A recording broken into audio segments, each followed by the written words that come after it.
So this is another unscripted NBS history. I guess I'm gonna call it a let's talk until we figure out what to actually name these. I like it. It's gonna be on a similar subject like we did last time, but this time instead of doing the redundant end part, we're just gonna say a bunch of misconceptions in history. We actually just came up with like a short list before we aired this, and we know a little bit about the subjects, but we'll try and illuminate the weird oddities that are myths and misconception. Starting with, we decided during the Middle Ages, scholars thought the world was flat, or generally everyone thought the world was flat. No. This is an odd myth that's been perpetuated by mostly Protestants during, I guess, like the 17th, 18th century. Yes, against the Catholic Church to try and discredit them as a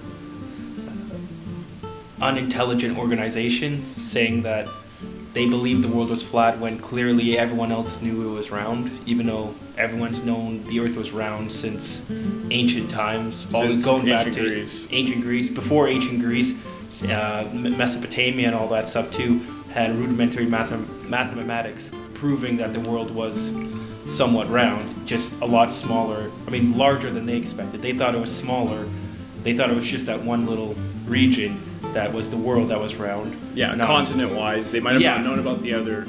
They might not have known about the Americas. They did not believe the world was a flat disc that just water fell off the end. And I guess we're just gonna have to point out, I didn't even think of this, anyone who's a flat earther out there, any of these weird pictures you find in history or these designs, they were made by random people. Scholars absolutely did not believe this. And we're just gonna, the big one is Christopher Columbus. The myth, even we were probably taught in high school that he sailed the ocean blue to prove the world wasn't flat.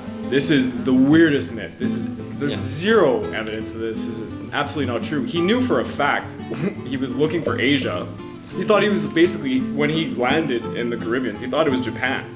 Yep, they knew. It wasn't flat, and this is like just ridiculous. And I had one thing written here. Yeah, William Draper's History of Conflict in 1874 is one of the biggest pieces of evidence that it was simply a Protestant writing propaganda pieces against the Catholic Church, alongside a few apparent atheists and other groups that were just trying to discredit the church. Let's pull one up that you thought of. Well, we were looking recently at just ancient Egypt and the pyramids, and something that always comes up is the Jewish slave labor in ancient Egypt under the Old Kingdom, under Ramses II when they built the Great Pyramids. Whereas there was no actual evidence other than the Bible stating that Jews were living in Egypt. There was no significant evidence to show that there was any huge population of Jews. And the pyramids have been shown through pictures and hieroglyphs and all that, working on these pyramids as peasant laborers. They were paid, they were housed, they were sheltered. There was no slave. There might have been slave labor because there was slaves in Egypt. There was some, but the core work group was skilled workers that the pharaoh hired to build these pyramids. Yeah, we have literal scriptures. It's like your any day tally charts of how much they were paid, what trades were used, just like you would be doing a building project today. Yeah. And there were well-respected masons that were doing these projects. They weren't abused in any way. The idea that slaves overwhelmingly made all the pyramids and everything is one of the oddest myths. And just to throw a point out there, I know it's a little contentious about the remark about Jewish slave labor. There is not significant evidence based off of DNA studies that there was a large proportion of Jews in Egypt at any given time at this period, maybe later on. Contesting with the Bible, it does seem strange, and it'd be, if you were looking to discredit the Bible in some ways, you could point that out. The Bible can be used, like it has been used in previous studies for like the Assyrian kingdom and the Babylonian empires to show Jewish interaction with these empires, and it has been proven through the use of the Bible and with scriptures from Babylon and all that there was significant Jewish populations in these empires that were scattered about. Yeah, they were forced out of Israel after Babylon conquered it. Well, Judea and Israel. Yeah. I can't recall the date for sure, but I do know that they destroyed the Temple of Solomon. Oh yes, they did. They evicted all the population of the Jews.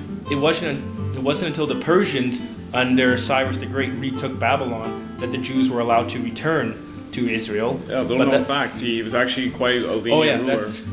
We should definitely do a video on Cyrus the Great. Yeah, that'd be actually the misconceptions of Persia, because if you look at the world context and you take out the Greek Hellenistic view on the Persians, you get a very different outlook on Persia. But anyways, I mean, if anyone's seen any of my videos, you know my stance on Alexander the Great and what he did. You know, but read past comments on that one. Yeah, that'll be a video for another time, because that we can do a whole long multi-part series just on Persia.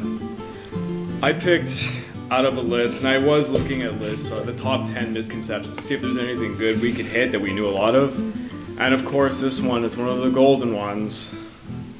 Qu'ils mangent de la broche, let them eat cake, said by Marie Antoinette. Her subject had no bread.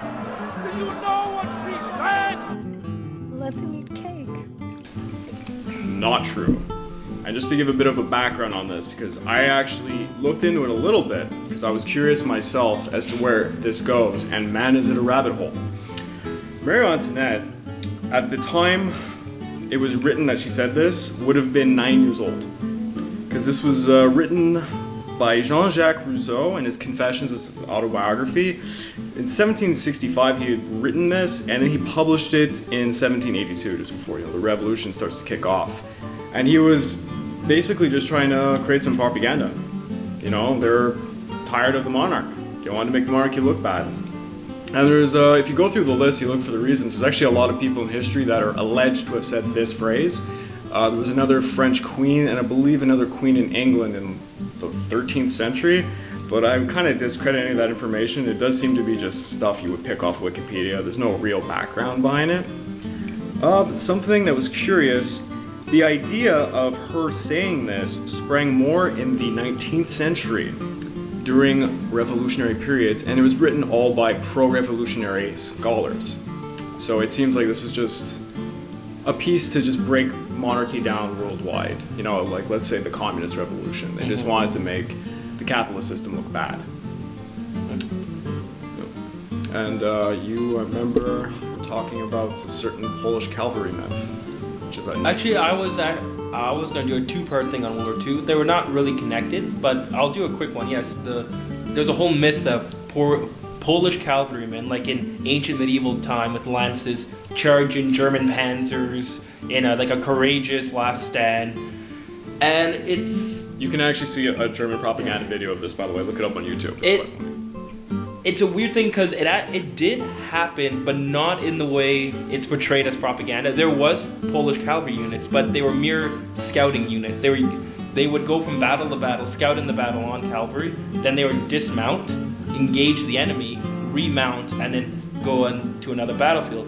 And there was one occasion they did take on panzers, but they were not mounted. But they actually did do severe damage to the panzer units. So it's a myth created out of an actual event.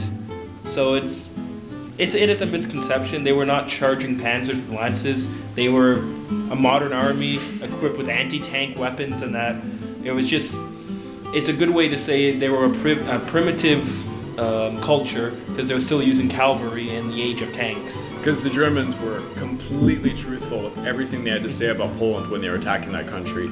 Like that, radio tower that got attacked by Polish insurgents. Just SS officers in uniform, and then they had the audacity to use POW concentration camp people as the bodies. I know, it's getting off topic. Actually, no, that was my second thing we were talking about concentration camps. There was a huge propaganda by the Allies that Germany was the first people to use modern but I use that term modern as in concentration camps built to purposely kill huge groups of people. In reality, it was the Allies that first introduced this, more specifically the English in the Boer War, which created these concentration camps where they rounded up all the families, purposely starved them and all that in an attempt to force the males fighting for the Boers to surrender. It was an interesting misconception about it. I don't know if I have a large audience in England, but I'm going to get so many bad comments. I mean, but that's the thing. facts don't care if your feelings Facts are hurt. don't care about your feelings. I mean, you can easily look it up. It's not hidden knowledge. You just have to look up the Boer War, and you'll see. It's an interesting war, actually. Not a lot of people know much about it. It's a dirty war, too. Very, It was a precursor to World War I, how certain tactics would start be using in that. Yeah. I had this one on my list, even though I think it's a bit of a cheap one, and a lot of people already know this one. Vikings not having horned helmets. Everyone knows that Vikings, despite all the artwork we get in the paintings and our idea and our conceptions, they didn't actually have horned helmets. And without even taking a history into example, let's think about it. If you had a helmet such as this, would it be practical to have large horns on it going into combat and it just being like this? Can you imagine the things it would catch on? It's pure stupidity.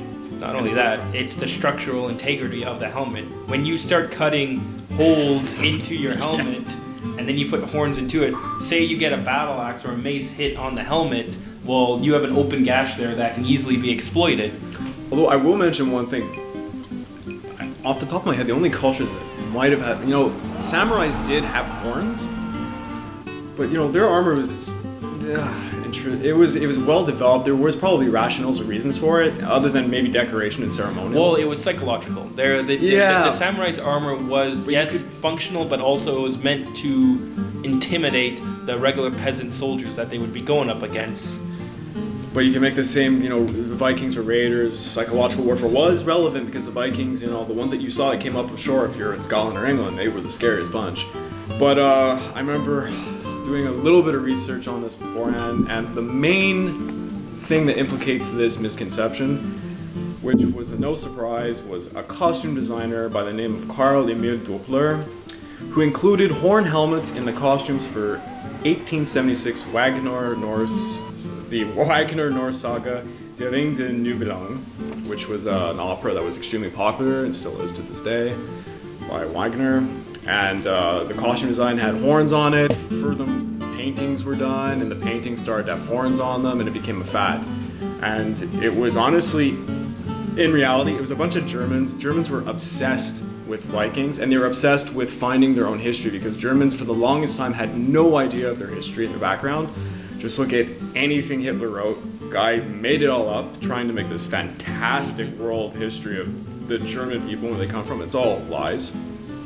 And they were really trying to have those Viking roots that didn't really exist, per se. There were Viking-esque people in Germany, but, it's kind of like comparing the Romans and the Greeks. They had different names for their version of Thor and stuff, but getting a little bit off track.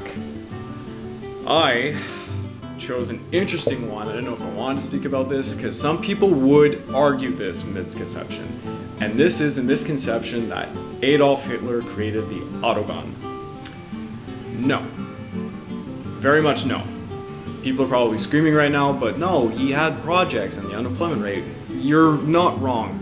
The thing is, the Autobahn, or it's called, I think I had something written here, the Autobahn project, because the Autobahn before, was a project thought of in the 1920s. Hitler himself, I think it was in 1924, said that he created this idea, but it had already been done during the Weimar Republic by multiple people, because it was in multiple parts of Germany. They had one that, the one that Hitler was involved in was around Cologne, I believe, and it was a small little highway over there. And then, you have that famous video of Hitler with the shovel, railing the thing in with all the other people, and he goes, oh, look at all the unemployment that's going down, all the jobs I'm creating. So Hitler had something like 6 million jobs to fill.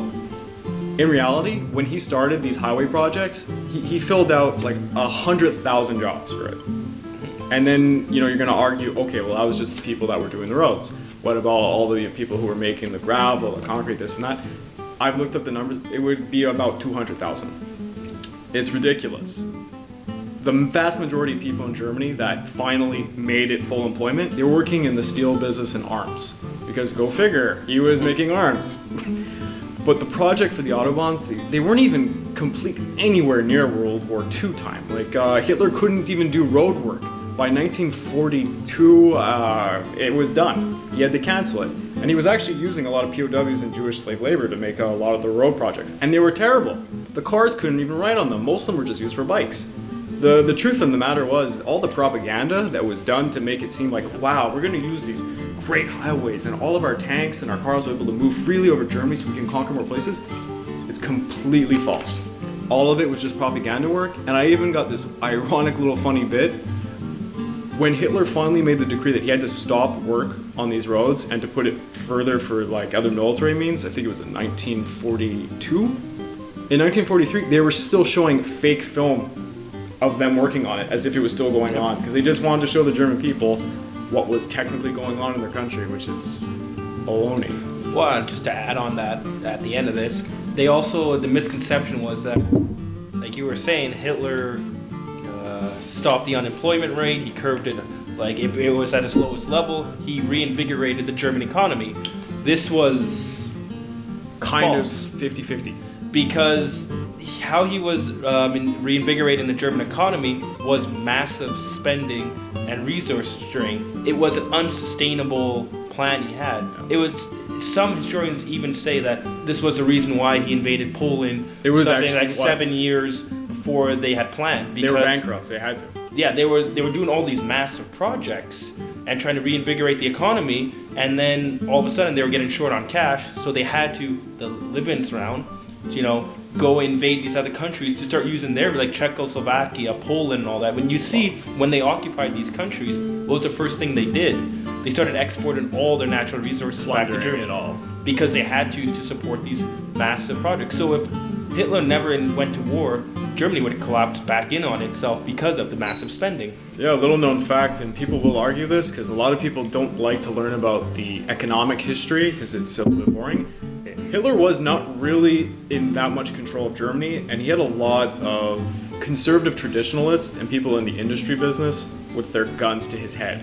He didn't have a lot of choices. He had to keep a lot of people happy and keep their pockets full of money, and he went to war not only because of the economic problems in Germany, but like any start of a war, you can never pin down to one of course. reason. There's always multi-layered facets. It's just we tend to go to the most, what we would classify as the important or the most like cause-related effect to start that war. But in reality, any war that starts has multiple reasons that most people don't exactly know the full extent of why that war started. Oh, actually, I forgot one more before we change subject. I actually found this in a brief amount of history. Hitler promoted the idea that in 1924 he came up with the idea of the Autobahn. During this actual time, the Nazi Party was fighting to not create the Autobahn because they thought it was a waste of money and a conspiracy by rich Jews, because they would be the only ones to use the roads, which is a unbelievably odd idea. And the last one, you can actually watch one of my old videos. I know this is a tired subject and everyone already probably knows this, but I thought it has to be said. The Battle of Thermopylae, the brave 300 Spartans were not only 300 Spartans. I figure like ever since the movies came out, I feel like everyone knows there wasn't 300 Spartans. You had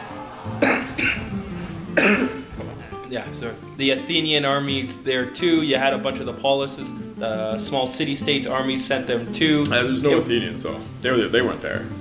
The Lacedaemonians. Here, actually, I pulled up a few numbers because I thought we had to spruce this one up. You know, if I'm just saying it's only 300, I'm going to give you some of the numbers from the ancient scholars that should never be trusted, ever. And we're going to start off with our favorite ancient scholar, Herodotus, also known as the father of lies.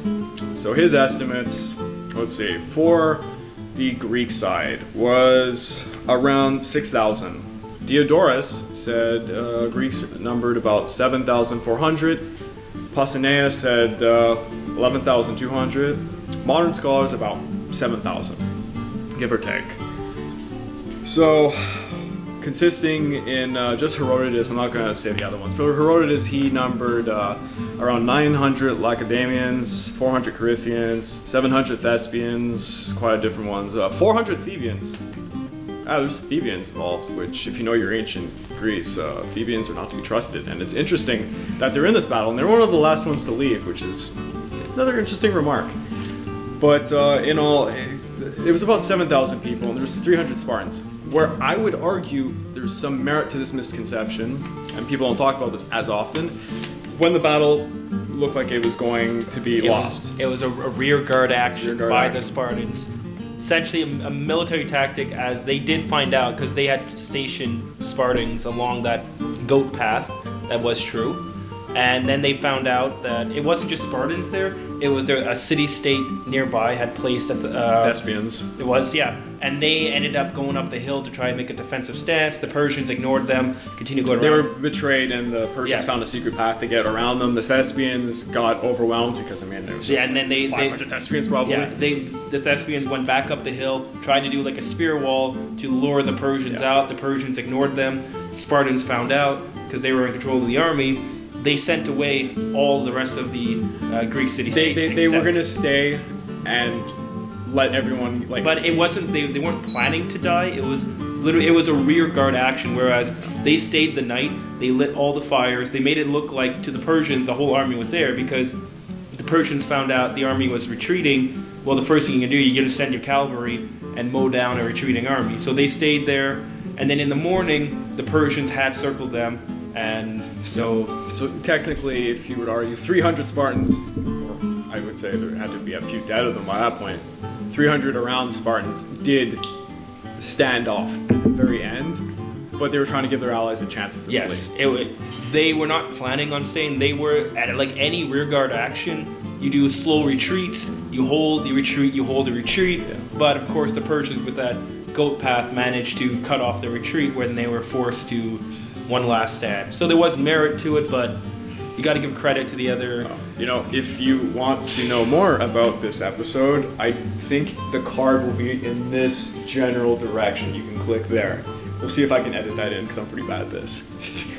And no, that's all I came up with this list. We did this really spontaneously in a night. We were just, having a few drinks, and misconceptions just seems to be something that's interesting to speak about with history. Or the other topic is kind of like alternate histories, where you definitely do a couple videos on hypothetical history, hypothetical history. There's no wrong answer, because, well, it's all hypothetical. That could be interesting. But yeah, it's just interesting topics on what possibly could have happened if you did a educated guess on events.